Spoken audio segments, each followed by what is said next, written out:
আসসালামু আলাইকুম। আমরা নওগাঁ সরকারি কলেজে বেসরকারি কর্মচারী। আমাদের করোনার মধ্যে থেকে আমাদের বকেয়া বেতন পড়ে আছে।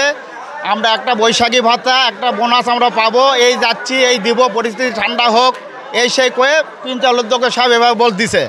তা আমরা এই যতগুলো 86 কর্মচারী আমরা আছি, আমরা হলো 7,000 টাকা বেতন পাই। আমাদের দিন যাপন খুব কঠিনভাবে আমরা চলি। হ্যাঁ, আমরা আর চলতে পারি না, আমাদের পিঠ থেকে গেছে, আমরা কোনোভাবেই কোনো কিছু করতে পারি না। আমাদের স্বল্পলোক দিয়ে লেখাপড়া করতে পারি না, ভালো খেতে পারি না। সব ইলিশ মাছ চলে যায় ভারতের, স্বল্পলোকরা না খায় পড়ে থাকে। ইলিশ মাছের জন্য কয় যে আমাকে এনে ইলিশ মারে দাও দাদু, কেউ এনে যায় না। আমরা কোন কষ্টতে আছি, এই বকেয়া বেতনগুলো তাই আটকে থেকে রাখিছে। অবিলম্বে আজকের মধ্যে বেতন আর বোনাস আর হলো বৈশাখী ভাতারা যান দিয়ে চলে যায়, অধ্যক্ষ মহাশয়। এই যে আমরা আবেদন করতেছি, আমরা খুব খারাপ অবস্থায় আছি, আমাদের ব্যবস্থা জানতে তাই সব কিছু করে দিয়ে দেয়। আসসালামু আলাইকুম।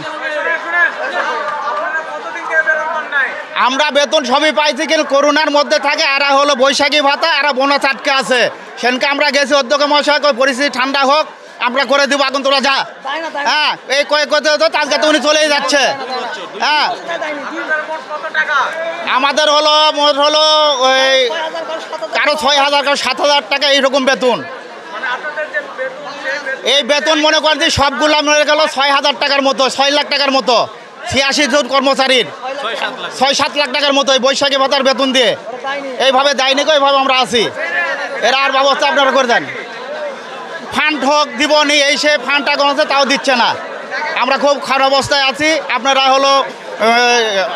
হলো ইয়াতে আছেন, আপনারা আমাদের ব্যবস্থাটা করে দেন। হ্যাঁ, এর আগে বহুত কর্মবিরতি করছি। আমার নাম হলো মজ্জিম হোসেন। আমি আছি পরীক্ষা নিয়ন্ত্রণ শাখা, অফিস সহায়কার। হ্যাঁ, এই যে আমাদের সমস্যা, আমাদের উপর অনেক অত্যাচার, উন্নয়ন অনেক অত্যাচার চলে আমাদের উপর। আমাদের যখন তখন চাকরির হুমকি দেয়, থাকবে না, কাল থাকবে, কোথায় কোথায় চাকরি থাকবে না। এই প্রিন্সিপাল হুমকি দেয়, প্রশাসন থেকে হুমকি দেয়, চাকরি থাকবে না। তো নাইট গার্ড তোকে সরকারি চাকরি লয় তোরা। আমি আজ 30 বছর থেকে এখানে চাকরি করতেছি, মাত্র আমার বেতন হচ্ছে 7,000 টাকা। 7,000 টাকা বেতন। আমরা না খাই না দেয়, আমরা জীবন সবাই কলেজ শেষ করেছি। আর মিথ্যা না ইয়াত হলে 19-20 হলে কবে তোর চাকরি নাই, যা তোর চাকরি নোট, এইভাবে বলে সবসময়। প্রিন্সিপাল বলে এইভাবে, এই প্রিন্সিপাল নাজমুল হাসান। এই যে আমার মা প্রিন্সিপালের বাড়ির কাম করে, ওর ওয়াইফ যেভাবে গালাগালি করে, মনে করে ইয়া করে, কত গালাগালি করে, কত নাংরা খুড়া আমি বলে দেখা পাই না, কানা খুড়া এগুলা কয়।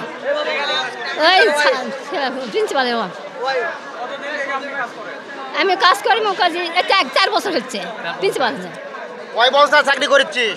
আমি বছর চাকরি 6-8 বছর, 8-9 বছর। হ্যাঁ হ্যাঁ, হাজরা। আমার নাম মোহাম্মদ রেজাল করিম। আমি ইসলামী ইতিহাস বিভাগে আছি, অফিস সহকারী।